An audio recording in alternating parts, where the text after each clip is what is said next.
que s'il souhaitait retenir cette affaire dans ces conditions, par solidarité à ses confrères qui venaient de se constituer et pour les mettre dans la même situation de préparation et d'efficience dans la stratégie, ils entendaient se retirer. Ce qu'ils ont fait. Et vous avez vu, malgré tout cela, malgré cette situation, le juge a continué l'audience, a continué les débats. Alors que je précise à l'attention de tous les Sénégalais que nous sommes en matière criminelle. Et les textes sont très clairs de ce point de vue. Un accusé ne peut pas comparaître devant une chambre criminelle sans l'assistance de ses avocats. Je veux qu'on s'entende sur les mots et sur les enjeux. La situation elle est grave. Parce qu'on est en train de violer allègrement les droits de la défense. Voilà un accusé qui comparaît devant une chambre criminelle seul, livré à lui-même. Et de surcroît, une femme qui est en état de grossesse avancée. Et je profite également de l'occasion pour dire, par rapport à ce traitement inhumain, que lorsque les avocats de Ndeye Khady ont attiré l'attention du juge sur la situation de Ndeye Khady et lui ont demandé au moins de lui permettre de s'asseoir sur une chaise, il a opposé un refus. Vous voyez dans quelle situation on est.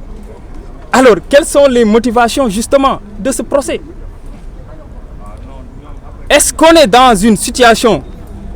de rendre une justice éclairée au nom du peuple sénégalais ou obéit-on à un calendrier? Une commande, un calendrier électoral. Mais voilà où se situe la situation, le niveau des discussions et des débats. Donc il était impératif pour nous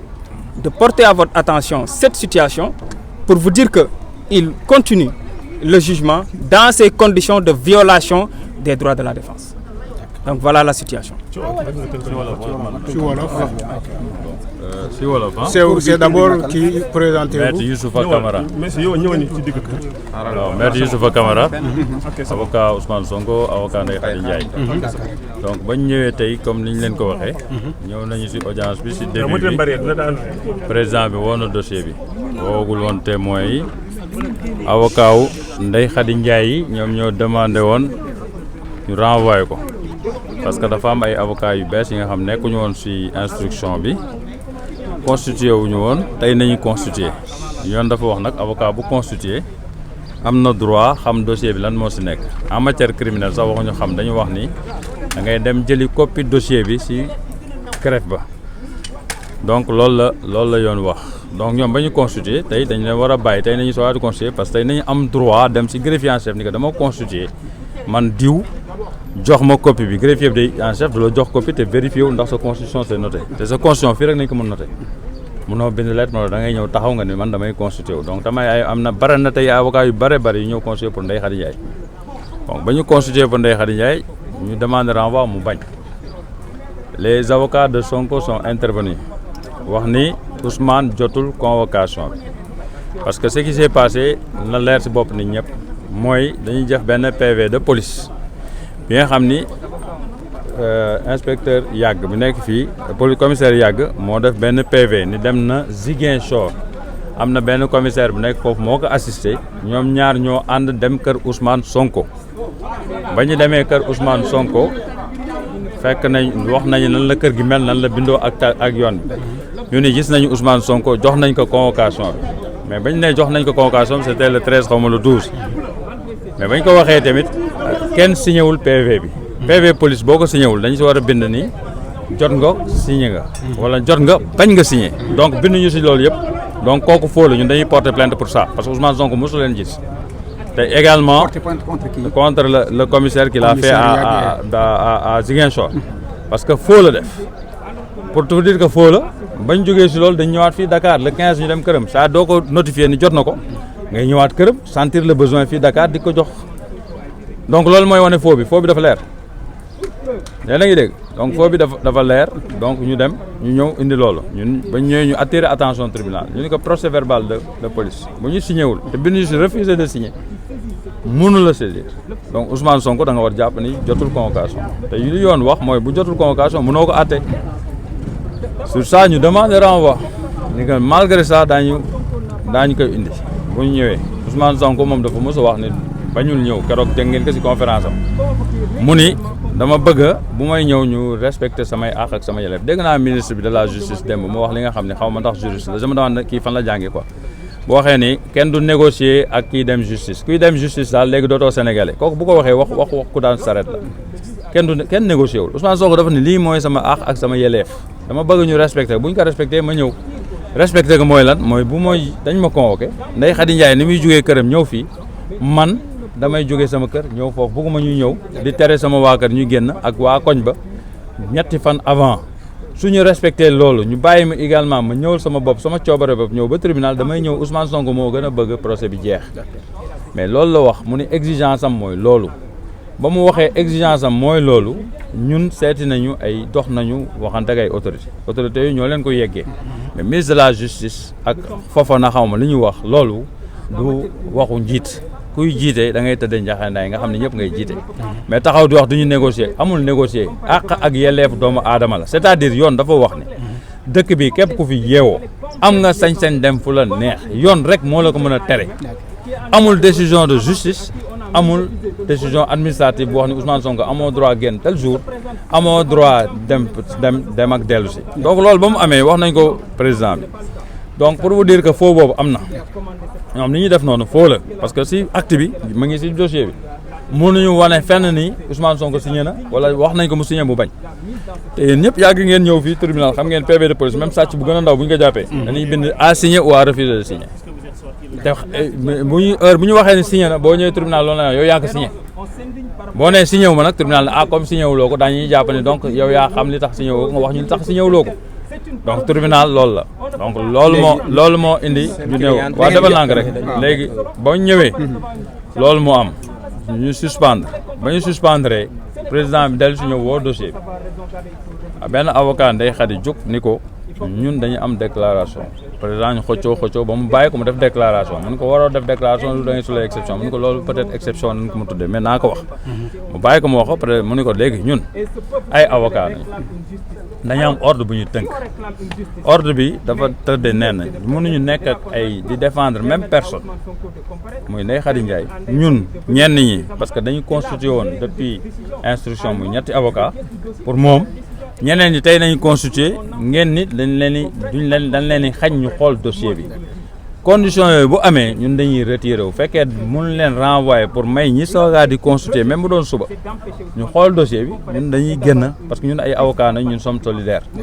avocat dañuy bokk am benn ordre bu ñu bokk léegi bu loolu amee texte bi lu mu wax lenn la mooy Ndeye Khady Ndiaye en matière criminelle amuloo sañ-sañu àtte nit matière criminelle te amul avocat foog avocat am taxaw bu ay avocat am taxawee ni défendre ñu ko dem seen yoon aussi da nga war désigner li ñuy wax des avocats d'office dans la fait Hissène Habré def nañ ko fi Hissène Habré ay avocat am ñëw nañu gerte dem seen yoon tribunal renvoyé woo désigner ay avocat ñu ñëw teew donc tey bu fekkee président bi nee na malgré ça Ndeye Khady Ndiaye daf koy àtte te amul avocat kooku violation de la loi bu leer la loolu ñun la ñuy déplorer c'est-à-dire dañu respecté wul ñun avocat ñun duñu ay auxiliaires ay acteurs de la justice nañu ñun dañuy participer ci justice ñun ak magistrat yi ñoo ci yem magistrat yi dañuy àtte ñun ñu plaider ku nekk def sa liggéey mais dañuy respectante su fekkee respecté wuñu avocat yi dañu war génn même avocat yi défendre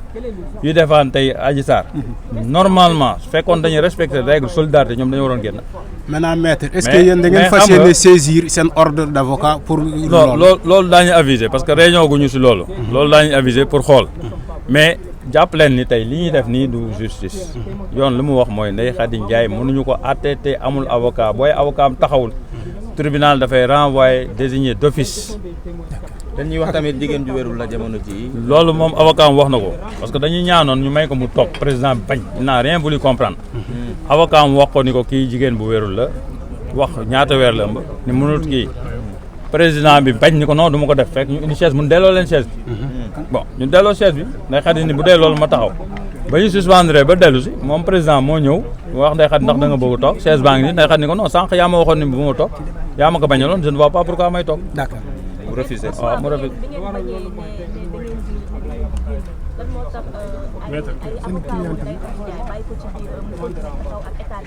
non ay avocat Ndeye Khady Ndiaye dañuy génn bu loolu amee dañuy génn bu ñu génnee tribunal moo war a protéger Ndeye Khady Ndiaye yaa ngi dégg Ndeye Khady Ndiaye bu ma dama bëggoon sax ñu àtte ma tey bu fekkoon sax dafa wax loolu yoon dafa wax ni tribunal daf ko war dàq désigner que un avocat d'office. amul kenn ku nu mën a àtte te amoo avocat en matière criminelle. Mais semble-t-il qu'on avait désigné un avocat d'office.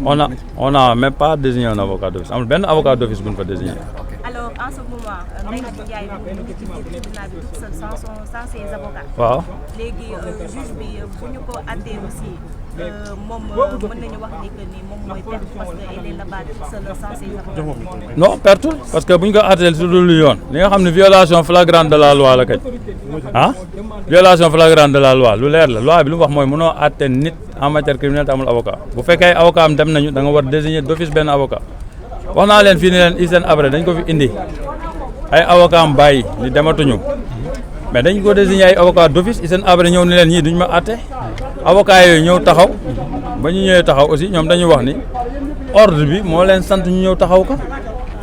léegi yéen concernant yéen avocats yi Sonko yi est-ce que càmbar ngeen dossier bi les 471 pages yi pour xam lu nekk ci biir dossier bi. dossier bi amul dara c'est un dossier qui est vide ñoom ñoo la gën a xam loolu ñoo la gën a xam ni fi mu nekk ngelaw nañuy jaay quoi yi xale yi di wax ni dëbb dawlin moom nañuy def mais xam nañ ni dossier bi amul dara. même maître on parle des audios et des vidéos quand même. waaw non audio ak vidéo mooy yi ñu versé woon devant le tribunal devant le juge d'instruction audio ak vidéo yi mooy lan mooy ay déclaration Ndeye Khady ak Khady Sarr yooyu mooy audio yi mu defoon ak MC Niass yooyu vidéo yi mooy sortie yi mu def si ay TikTok ak yooyu la amul leneen lépp lu ñu fi wax nag xëy na kañ xanaa dañuy indi yeneen texte mais man maa ngi si dossier bi depuis instruction dossier bi musul am benn audio budul audio yooyu musul am benn vidéo budul vidéo yooyu xanaa kañ tey ñu indi leneen te toog nañu confrontation Sonko wax ñaari avocat Ndeye Khady yéen a waxoon am ngeen preuve génne leen seen preuve tey mooy confrontation génne leen seen preuve ñu ne amuñu preuve te kooku mu ngi si dossier bi li ma lay wax nii dañ ko bind juge d'instruction dafa ko bind Sonko ni leen hey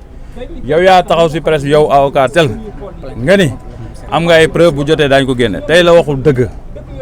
confrontation la tey foog nga wax foog nga génne say preuve boo génnee say preuve ma tontu la. mais yéen seen client bi Ousmane Sonko mbaa jotoon ngeen wax ak moom pour mu ñëw wala mu. Ousmane bañul ñëw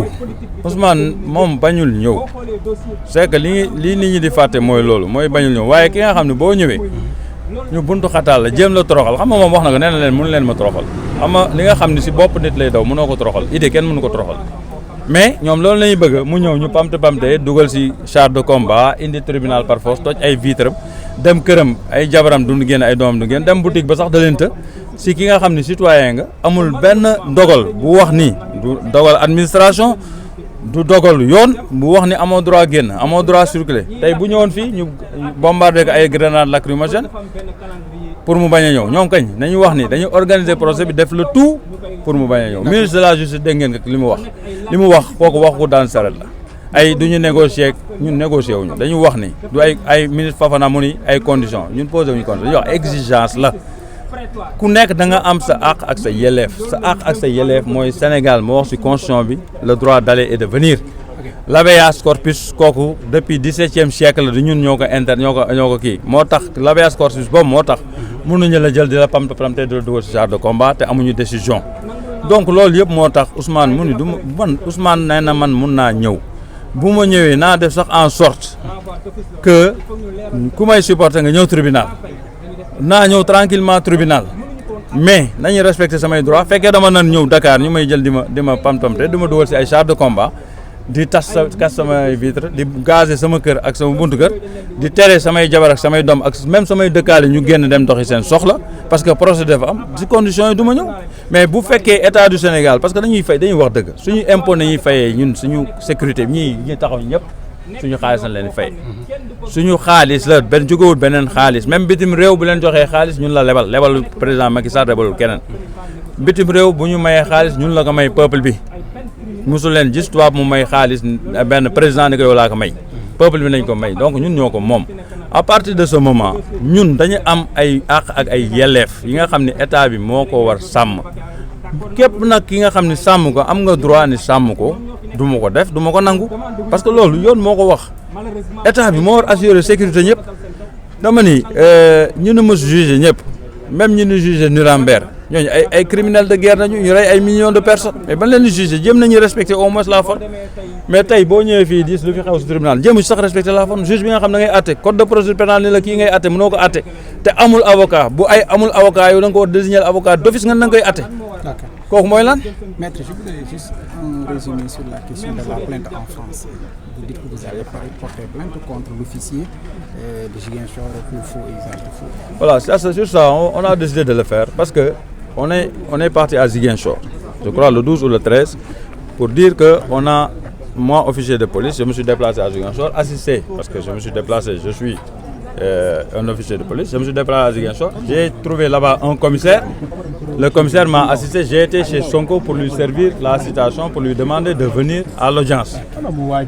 Quand je me suis présenté là-bas, voilà la maison de Sonko, la rue de Sonko, je décris, ils ont fait la description, là ici, j'ai le PV. Mais c'est un PV de police, dans un PV de police, quand vous dites vous avez remis à X la convocation, vous devez mentionner que X a signé ou a refusé de signer.